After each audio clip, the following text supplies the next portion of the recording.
안녕하세요. 안녕하세요. 네, 반갑습니다. 익히 알고 오셨겠지만,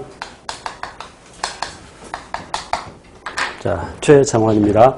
제가 늘 강의 서두에 여러분을 합격의 길로 안내하겠다고 늘 얘기를 하고 또 늘 그렇게 다짐을 하고 강의를 하고 있습니다.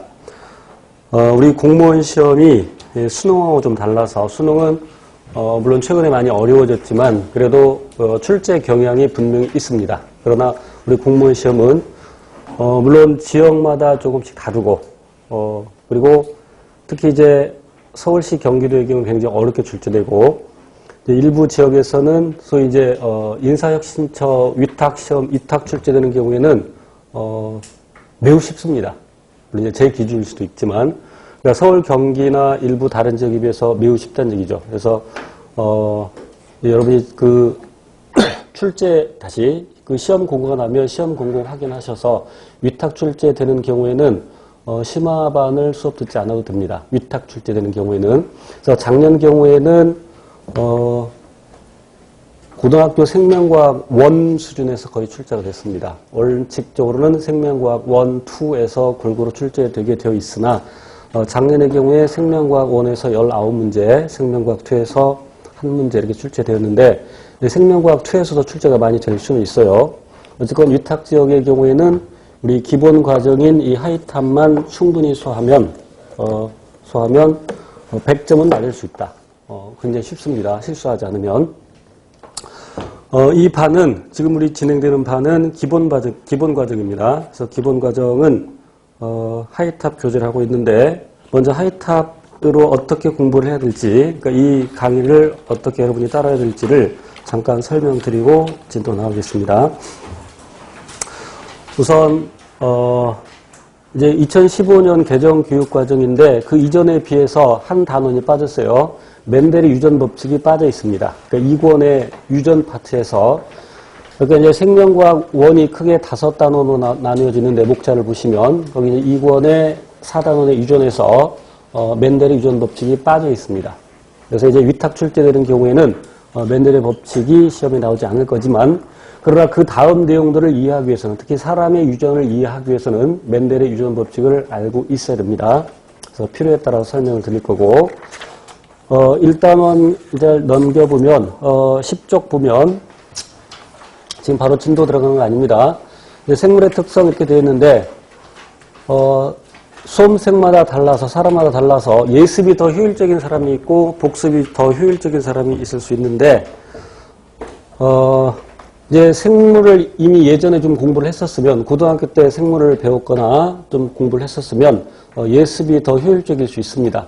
그러나 공부한 지가 좀 오래되었다, 졸업한 지가 오래되었다 그런 경우에 그리고 또 고등학교 때 문과였다 그런 경우에는 예습보다는 복습이 더 효율적일 것으로 생각이 드는데 그렇다고 해서 예습을 전혀 하지 말라는 얘기는 아닙니다. 반드시 예습을 하고 오는데 정시간이 없으면 오늘 무엇을 배울지 제목하고 굵은 글씨들 물론 시간이 되면 쭉 한 번씩 읽어보면 좋겠지만 정시간이 없으면 제목 정도, 굵은 글씨들 정도, 그림 정도 구체적으로 무엇인지 몰라도 이런 것을 배우는구나 정도, 적어도 그 정도는 알고 수업에 임하셔야 되고요. 거기 11쪽에 시야 확장 이렇게 되어 있는데 그 시야 확장 이제 탐구 내용인데 그 탐구 내용은 제가 필요에 따라서 설명을 드릴 겁니다.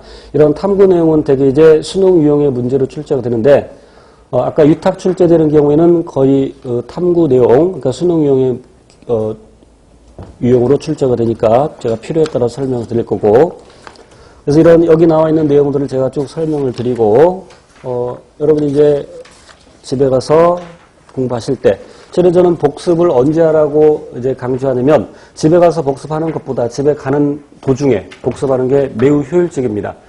그래서 우리 4시간 정도 강의를 하게 되는데 4시간 수업 듣고 나서 집에 가면서 뭘 배웠는지 그냥 생각을 해보는 겁니다. 마치 영화 보고 나서 그 영화 본 내용을 뭐 친구한테 할 때 쭉 그 필름 돌아가는 거 생각하는 것처럼 그래서 쭉 생각을 하면서 그런데 생각하다 보면 어느 부분 막히는 부분이 있을 수 있습니다. 그 막히는 부분은 그러니까 제가 생각하라는 것은 책 보고 복습하라는 게 아니에요. 집에 가는 동안에는 그냥 책 없이 오늘 무엇을 배웠나 쭉 생각해 보는 겁니다. 그래서 막혔을 때 책 바로 찾아보지 말고 그냥 건너뜁니다. 건너뛰고 생각나면 나고 아니면 말고, 그리고 바로 집에 가자마자 아까 생각 안 났던 부분들을 책으로 확인하면 매우 효율적입니다. 제가 예전에 중고등학교 때 썼던 방법입니다. 중고등학교 때 어떻게 중학교 때는 공부 좀 했었다는 소리를 들었어요. 제가 제일 잘한 것은 전국 50등까지 한번 해봤었어요. 예전에 모의고사 볼 때 자랑하는 거야. 그래서 그렇게 한번 해보시고, 그리고 이제 16쪽 탐구 확인 문제 이런 거 풀어보시는데 답 달지 마시고요. 답을 달면 다음번에 공부할 때 답이 보여버립니다. 예를 들어서 우리가 운전면허 시험 볼 때는 답을 미리 다 체크해놓고 문제 읽고 답 읽고 몇 번 반복하면 몇 번 할 것도 없어. 한두 번 하면 운전면허 시험 정도는 합격할 수 있습니다. 여러분이 예전에 그 자격증이나 면허증 시험 볼 때도 되게 이제 기출문제에서 많이 출제되기 때문에 그런 식으로 공부를 했지만 우리는 그렇게 해서는 안 되죠. 그래서 반복해서 공부를 해야 되는데 답이 체크가 되어 있으면 효율성이 떨어진다. 우리 시험의 경우에는. 그래서 답을 체크하지 말고 틀린 번호, 틀린 문제 번호에다가 체크를 해놓는 것이 좋습니다. 그래야 다음번에 공부할 때 더 효율적이고 나중에 시험에 임박해서는 하루에 한 과목, 그리고 시험 바로 전날에는 하루에 세 과목 준비하는 경우에는 세 과목을 모두 공부할 수 있어야 됩니다. 그렇기 위해서는 자기가 어느 부분이 약한지를 미리 표시를 해 놔야 되죠. 그렇기 위해서는 평상시 공부할 때 틀린 거 문제에다가 체크를 해두고 나중에 이제 표시가 많이 되어 있는 것을 시험 직전에 공부를 하시면 되겠습니다. 그리고 17페이지도 정리하기 되어 있는데 정리하기도 가급적이 답 달지 말고 해보는 게 좋겠습니다.